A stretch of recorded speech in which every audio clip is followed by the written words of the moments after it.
चलो दोस्तों, आज के इस वीडियो में हम क्लास 12 के मैथ के छठा चैप्टर जिसका नाम अवकलज पड़ता है, इस चैप्टर के हम लोग कुछ इंपॉर्टेंट सूत्रों के बारे में जानेंगे और उससे कैसे क्वेश्चन सॉल्व करते हैं ये जानेंगे। और याद रखिए, यहाँ से करीबन 12 या 15 नंबर के क्वेश्चन आपके एग्जाम में पूछे जाते हैं। अवकलज से सिर्फ ऑब्जेक्टिव 12 या 15 नंबर के क्वेश्चन करी जाती है। देखो, सबसे ज्यादा क्वेश्चन समाकलन अवकलज से करी जाती है। दोनों चैप्टर जो है ना बहुत इंपॉर्टेंट पड़ते हैं। तो अवकलज के क्वेश्चन को कैसे सॉल्व करना है, उसकी बेसिक सूत्रें क्या होती है, सारी बात हम लोग क्लियर करेंगे। देखिए, सबसे पहली बात है, अवकलज को इंग्लिश में हम लोग डेरिवेटिव कहते हैं। क्या बताते हैं? डेरिवेटिव। अब देखो, यहाँ पे चीज मैं बता रहा हूँ, जैसे डेरिवेटिव का मतलब क्या होता है, एक तरह से लिमिट समझिए। क्या होता है? लिमिट। अच्छा देखिए, यहाँ पर मान लीजिए, यहाँ पर डेल्टा, ये आपका डेल्टा, मान लीजिए यहाँ पर कोई आपका ये संख्या है, ये डेल्टा भी है और नीचे मान लीजिए डेल्टा एक्स है, ठीक है ना। अब मान लीजिए ये डेल्टा एक्स, डेल्टा भी डेल्टा एक्स है। ये डेल्टा का मतलब वो छोटी सी संख्या दर्शाती है। अगर मैं इसी का लिमिट कर दूं, LIM लिमिट कर दूं x टेंड्स टू 0, तो जैसे ही मैं इसका लिमिट करता हूँ ना, ये किस में चेंज होता है पता है? ये चेंज हो जाएगा आपका d में। d का मतलब हो गया डेरिवेटिव, यानी अवकलज में चेंज होता है। सिंपली अगर मैं आपको समझाना चाहूँ ना, तो लिमिट का मतलब जैसे ही लिमिट करेंगे डेल्टा का, वो चेंज होता है डेरिवेटिव में। डेरिवेटिव का मतलब एक तरह से निश्चित सीमा तक जाकर रुकना, उसकी सीमा कहाँ तक है, ये चीजें दर्शाती है। अवकलज का मतलब याद रखिएगा, अवकलज का मतलब होता है एक निश्चित सीमा दर्शाना, एक निश्चित सीमा तक वो जा रही है। देखो, डेल्टा का क्या किया, लिमिट किया गया, लिमिट करने के बाद ही वो क्या गया, डेरिवेटिव आ गया, मतलब अवकलज निकल गया। तो अब ये सब चीजें आप याद रखिए। हालांकि ये सब चीजें आपको जानने की जरूरत नहीं है, बस इतना याद रखना, अवकलज का मतलब एक निश्चित सीमा तक जाना, एक निश्चित सीमा तक जाना, ये अवकलज होती है। अब इसकी कुछ सूत्र हम लोग जान लेते हैं। देखो, ध्यान से समझिएगा, ये सारी बातों को जरूरी है, ये सब सही चीजें समझना है। कुछ क्वेश्चन में मैं अभी चालू करा रहा हूँ और सूत्रों की भी चर्चा मैं करते चलूंगा। आपके एग्जाम में ज्यादा क्वेश्चन आते हैं यहाँ से। पहली चीज है, ये पहला जो सूत्र देखिए, dx बटा dx। मान लीजिए ऊपर भी x नीचे भी x है, तो क्या होता है ना, अवकलज का नियम होता है कि ऊपर भी सेम नीचे भी सेम, तो दोनों आपस में कट जाते हैं। ये dx क्या हो जाएंगे, कट जाएंगे। लेकिन एक शर्त है, अगर मान लीजिए यहाँ तो एक हो जाएगा, ये dx² बटा dx है, तो क्या सेम है? ऊपर तो x स्क्वायर है और नीचे x है। तो जब देखिए यहाँ पर क्या होता है ना, जब ये ऊपर क्या हो, घाट के रूप में कोई संख्या दिया हो, तो यहाँ पर उसका डिफरेंशियल कैसे करते हैं, समझिए। यहाँ पर देखो, पावर को क्या करते हैं, इधर खींच लेते हैं, पावर को इधर क्या करते हैं, खींच लेते हैं। ये जो पावर आपका 2 है, इधर चलाएगा और एक एक घटते चलेगा, तो फिर हो जाएगा आपका, यहाँ पर देखिए मैं डिफरेंशियल कर करके दिखा रहा हूँ, एक एक का तोड़ के दिखिए आप डिफरेंशियल। dx² है तो पावर को इधर खींच लेंगे और x² में एक घट जाएगा, आपका कितना होगा, 2x हो जाएगा। नहीं, x² का डिफरेंशियल 2x हो जाएगा। समझ में नहीं आ रही ना? अभी मैं फिर से बता रहा हूँ, फिर से समझा रहा हूँ, समझिए। देखो, डिफरेंशियल क्या होता है ना, पावर में करने का नियम होता है। मान लीजिए dx³ बटा आपको dx दिया, पावर 3 दिया है,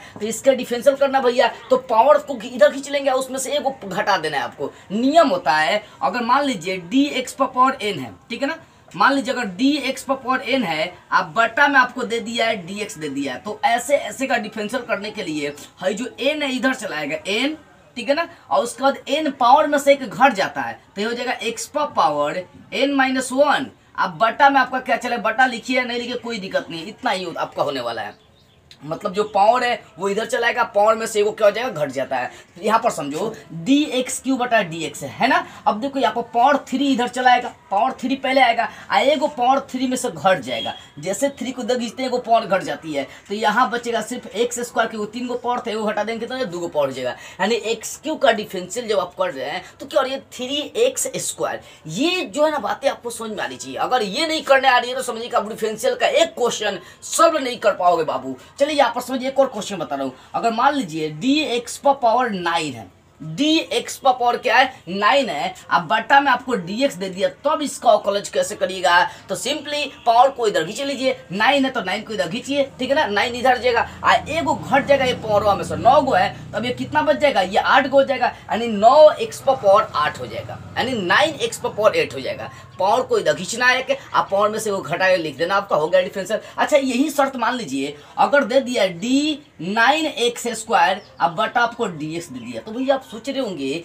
कि सर यहाँ पर तो अभी तो x² वाली था, ये 9 क्या आ गया, तो 9 एक अचर संख्या है, अचर डिफरेंशियल से बाहर निकल जाती है। वो डिफरेंशियल पढ़िए चाहे इंटीग्रेशन पढ़िए, इसके बाद में इंटीग्रेशन के क्वेश्चन को सॉल्व कराऊंगा आपका, ठीक है ना। तो ये अचर जो होता है ना, बाहर अपने आप निकल जाती है। ये 9 को पहले आप बाहर निकाले, 9 अचर है, क्योंकि हमें अचर से मतलब नहीं होती है, ठीक है ना। देखो, अचर का जब भी आप डिफरेंशियल करोगे बाबू, हमेशा उसका मान क्या होता है, 0 होता है। अगर a मान लिया कोई अचर संख्या है, 1 2 3 4 5 6 7, ये सब अचर संख्या, तो उसका डिफरेंशियल क्या होता है, 0। आंख मूंद कर मारेंगे करेंगे क्या होता है, जीरो होता है। अचर का डिफरेंशियल याद रखिएगा जीरो, ठीक है ना। यहाँ पर मैं 17 नंबर सूत्र वही लिख देता हूँ कि डी ए बटा अगर डी एक्स है तो इसका मतलब इसका मान क्या हो जाएगा, जीरो, जहाँ ए क्या होगी, अचर संख्याएं होंगी, ठीक है।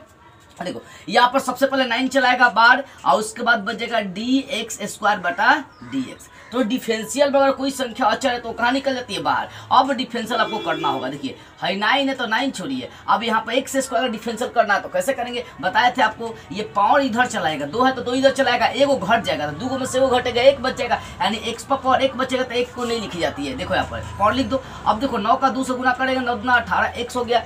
बाबू बस मेरे कहने का इतना मतलब है कि अगर एक्स स्क्वायर का डिफरेंशियल करना है तो पावर को इधर खींचो, घटा के लिख दो जो कहते हो, समझ में आ रही है ना। 2x हो जाएगा, एक्स स्क्वायर का डिफरेंशियल क्या होता है 2x, एक्स को डिफरेंशियल क्या हो जाएगा 3x स्क्वायर। एक और समझो, अभी तक नहीं समझ में आई हो तो फिर से मैं आपको समझा रहा हूँ। मान लीजिए अगर डी 4x पर पावर 8 दिया है, अब बट आपको क्या दे दिया, dx दे दिया। अब इस क्वेश्चन को सॉल्व करने के लिए बोल रहा है तो पहले यहाँ पर 4 क्या है, एक अचर संख्या है। 4 क्या है, एक अचर संख्या। इस पर आपको अपनी क्या करनी पड़ेगी, सोच बनानी पड़ेगी। चलिए यहाँ पर हम लोग बनाते हैं। देखिए समझिए ध्यान से इस चीज को, ये d4x पर पावर 8 है तो पहले ये 4 क्या है, एक अचर है। 4 क्या है, एक अचर है तो 4 को इधर खींच लेंगे। ये 4 क्या है, एक अचर है, 4 को हम लोग क्या करेंगे, साइड कर लेंगे, 4 को क्या करेंगे, खींच लेंगे ये, और उसके बाद जो बच रहा है उसको लिखिए dx पर पावर 8, अब बटा हो जाएगा आपका dx। ये 4 है तो 4 लिखिए। अब x पर पावर 8 का आप डिफरेंशियल करिए तो 8 इधर चलाएगा, पहले पावर इधर चलाएगा, ठीक है ना। और उसके बाद एगो पावर घटा कर लिख देते हैं तो 8 गुना तो हो जाएगा x पर पावर ये 7 हो जाएगा, गुना कर दीजिए ना,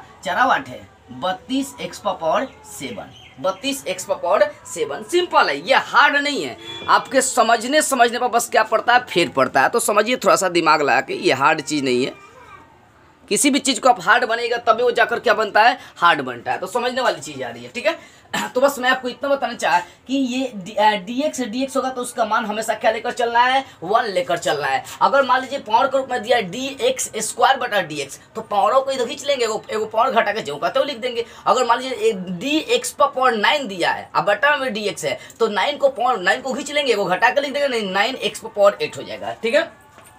उसके बाद देखिए, उसके बाद एक और सूत्र मैंने बता दिया कि अचर का डिफरेंशियल जब भी करेंगे क्या होगा, जीरो होगा। अब समझिए आप साइन की बात हम लोग करते हैं। अगर साइन का डिफरेंशियल आप करते हैं, त्रिकोणमितीय अनुपात 6 होता है तो साइन का जब डिफरेंशियल करेंगे तो कॉस होती है, लेकिन कॉस का डिफरेंशियल जब करते हैं ना तो उल्टा होता है, एकदम माइनस में चलाता है, माइनस साइन होता है। देखो यहाँ पर अगर मान लीजिए यहाँ पर डी साइन एक्स बटा डी एक्स दिया है तो साइन का डिफरेंशियल आपको याद रखना है कॉस एक्स होता है, साइन का डिफरेंशियल कॉस एक्स। लेकिन कॉस का डिफरेंशियल जब करते हैं तो माइनस साइन एक्स हो जाती है, क्या होती है, माइनस साइन एक्स हो जाती है। समझिए इस चीज को, क्वेश्चन दे सकता है आपका साइन कॉस के रूप में। मान लीजिए आपको क्वेश्चन दे दिया पर, मान लीजिए यहाँ पर दे दिया डी साइन 2x दे दिया, अब बटा में बोल रहा है dx।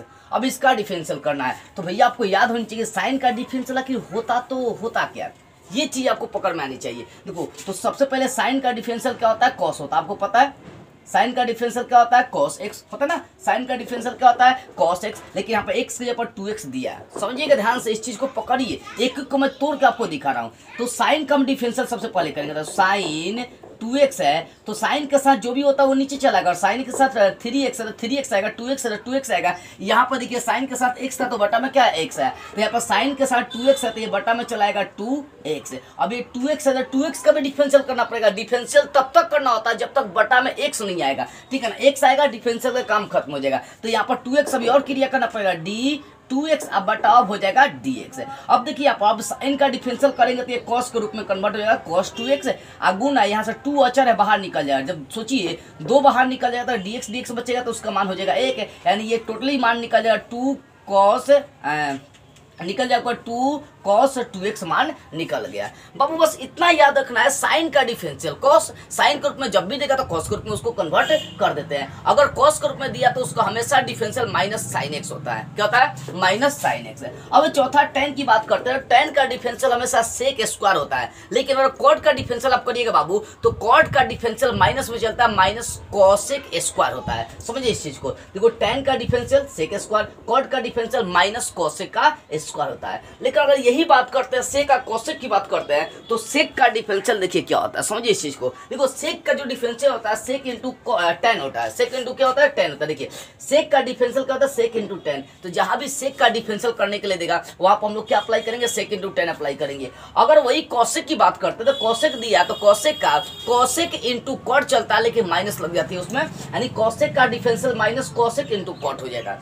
यानी 6 त्रिकोणमितीय अनुपात का आपको डिफरेंशियल करने आनी चाहिए। कौन कौन सा, साइन का डिफरेंशियल कॉस हो जाएगा, कॉस का डिफरेंशियल माइनस साइन हो जाएगा, टेन का डिफरेंशियल सेक स्क्वायर होगा और कॉट का डिफरेंशियल माइनस कोसेक का स्क्वायर हो जाएगा। ठीक है, अगर यही सेक की बात करते हैं सेक का डिफरेंशियल सेक इंटू 10 होता है, लेकिन अगर कोसेक का डिफरेंशियल करेंगे तो माइनस कोसेक इंटू कॉट होता है। ये 6 त्रिकोणमितीय अनुपात का डिफरेंशियल याद होना चाहिए, इनका हम लोग क्वेश्चन बनाने में क्या करेंगे प्रयोग करेंगे। अब जरा सा यूनिवर्स में भी आता है, अभी साइन कॉस टेन इस सब का डिफरेंशियल कर लिए, अगर सोचिए क्वेश्चन के लिए अगर इनके साथ यूनिवर्स लगा दिया जाए, यूनिवर्स का मतलब पावर लगा दिया जाए माइनस पावर लगा दिया जाए, तब क्या करेंगे। देखो अगर साइन यूनिवर्स है तो साइन यूनिवर्स का डिफरेंशियल करेंगे तो हमेशा उसका मान 1/√1 माइनस एक्स स्क्वायर आ जाएगा। ये कई बार क्वेश्चन किया कि साइन इनवर्स का डिफरेंशियल क्या होगा, साइन इनवर्स का डिफरेंशियल क्या होगा, साइन इनवर्स का डिफरेंशियल क्या होगा, तो ये सब चीजें समझने वाली है।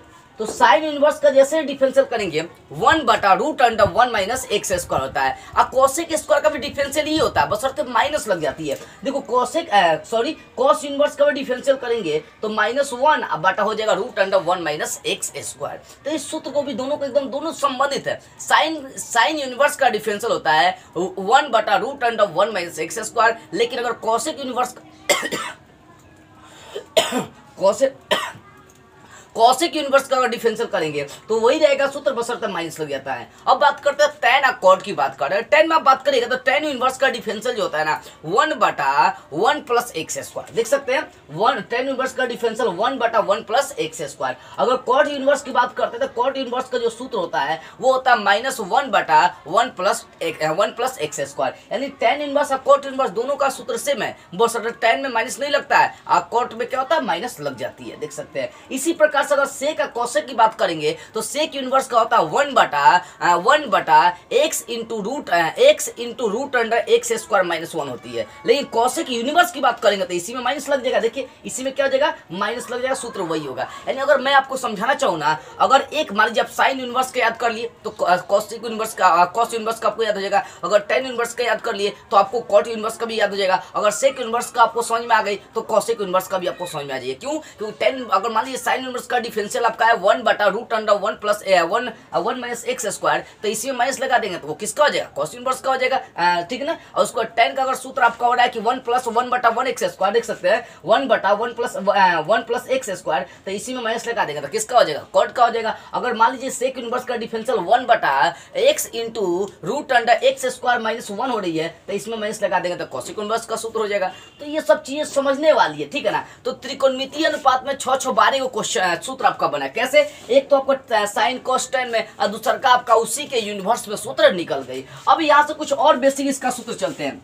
देखो मान लीजिए अगर e पावर x का डिफरेंशियल दे दिया, यहाँ पर क्वेश्चन है e पावर x का डिफरेंशियल दे दिया, तो जब भी आप e पावर x का डिफरेंशियल करोगे बाबू ना तो e पावर x का डिफरेंशियल में कोई चेंज अप नहीं होता, जो कहते हो होता है वो, एंड e पावर x का डिफरेंशियल e पावर x ही होता है, ठीक है ना। e पावर एक्सपोनेंशियल इसको बोलते हैं, वही होता है। अगर log का डिफरेंशियल आप करते हो तो याद देखिए log का डिफरेंशियल हमेशा 1/x होता है। जैसे एग्जाम्पल के थ्रू मैं आपको समझाना चाहूँ, मान लीजिए d log 4x दिया है, ठीक है ना, तो यहाँ पर log ये x का काम कौन कर रहा है 4x कर रहा है, तो ये हो जाएगा 1/4x हो जाएगा, ठीक है ना। अब इसका और डिफरेंशियल में आगे कर सकते हैं, बढ़ा सकते हैं, 4 को बाहर खींचेंगे तो 1/x यहाँ से निकलेगा, ठीक है। तो बस इतना भी याद रखो कि log x का डिफरेंशियल क्या होता है 1/x होता है, ठीक है ना। अब ये 16वां सूत्र मैं आपको समझाना चाहूँ, इस सूत्र को याद रखिएगा, हालांकि इसका हम लोग कहीं यूज नहीं करेंगे, कहीं कभी ये सब उतना पूछी नहीं जाती एग्जाम में। अगर मान लीजिए a पावर x बटा log a है, इसका आप डिफरेंशियल कर रहे हैं तो वहां पर सिर्फ a पावर x बचती है, क्या बचती है a पावर x बचती है, क्या बचती है a पावर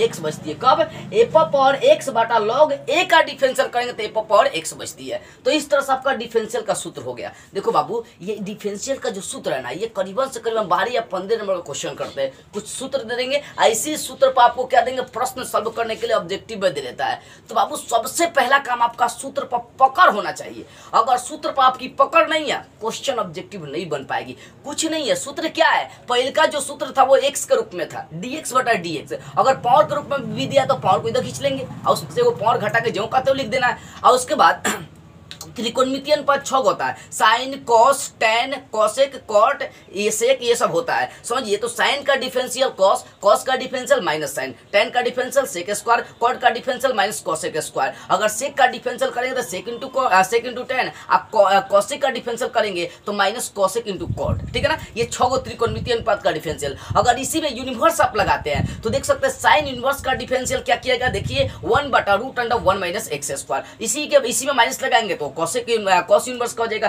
टेन का होता है टेन यूनिवर्स का डिफरेंशियल होता है कि 1/1 प्लस एक्स स्क्वायर होता है, इसी में माइनस लगाएंगे वो कॉट का हो जाएगा। अगर सेक इनवर्स का करते हैं तो सेक इनवर्स का 1/x into root under X square minus 1, इसी में माइनस लगाएंगे वो हो जाएगा कॉसेक इनवर्स का सूत्र हो जाएगा, ठीक है ना। उसके बाद एक्सपोनेंशियल क्या देखिए, ई पावर एक्स का डिफरेंशियल, ई पावर एक्स लॉग का डिफरेंशियल 1/x होता है। और ये वाला सूत्र का उतना यूज नहीं पड़ता, लेकिन ये 17 नंबर जो बताया गया है, अक्षर का डिफरेंशियल जब भी करोगे क्या निकलेगी, 0 निकलेगी। अक्षर का डिफरेंशियल हमेशा क्या आता है, 0 आता है। तो इन सभी सूत्रों का प्रयोग करना सीखिए। इन सूत्रों को अगर समझ जाते हैं ना तो आप इस समझिए कि ऑब्जेक्टिव क्वेश्चन आपका नॉर्मल हो जाएगा। तो 4-5 क्वेश्चन तो आपका सूत्र से ही आ जाते हैं। अब क्वेश्चन बैठा कर फिर एग्जाम में पूछ सकता है। मान लीजिए 1-2 क्वेश्चन कर दिया, मैं आपको 1-2 क्वेश्चन दिखा रहा हूँ, ठीक है ना। देखिए यहाँ पर मान लीजिए आपका क्वेश्चन दे दिया, यहाँ पर समझिएगा ध्यान से, क्वेश्चन आपको दे दिया है 2 sin x, ठीक है, इसका डिफरेंशियल करने के लिए।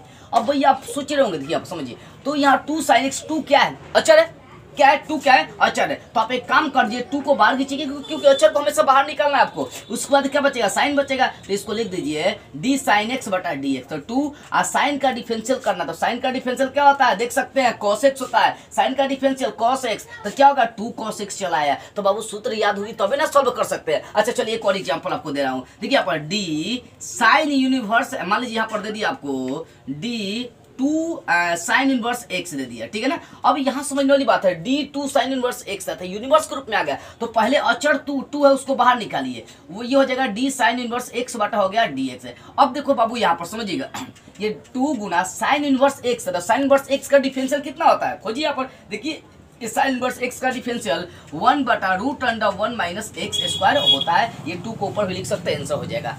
बस कहने का इतना मतलब है कि सूत्रों पर अपना पकड़ बनाइए, सूत्रों को अप्लाई करना सीखिए, एक भी क्वेश्चन ससुर छूटने वाला नहीं है बाबू, समझ में आ रही है ना। तो इन सूत्रों को आप बेसिक से समझ जाइए। इसके अगले वाले पार्ट में मैं इसका क्वेश्चन अधिकांश क्वेश्चन करूंगा, क्योंकि पहले सूत्र तो समझ लीजिए बढ़िया से, इसके बाद इसके अगले वाले पार्ट में मैं इसका क्वेश्चन ऑब्जेक्टिव कराऊंगा और सॉल्व करके दिखाऊंगा कि कैसे इसका प्रयोग करके हम लोग ऑब्जेक्टिव क्वेश्चन को सॉल्व कर सकते हैं। तो इस वीडियो को हर जगह शेयर करिए ताकि सारे बच्चे इस सूत्र को समझ सके। तो बस आज की इस वीडियो में इतना ही।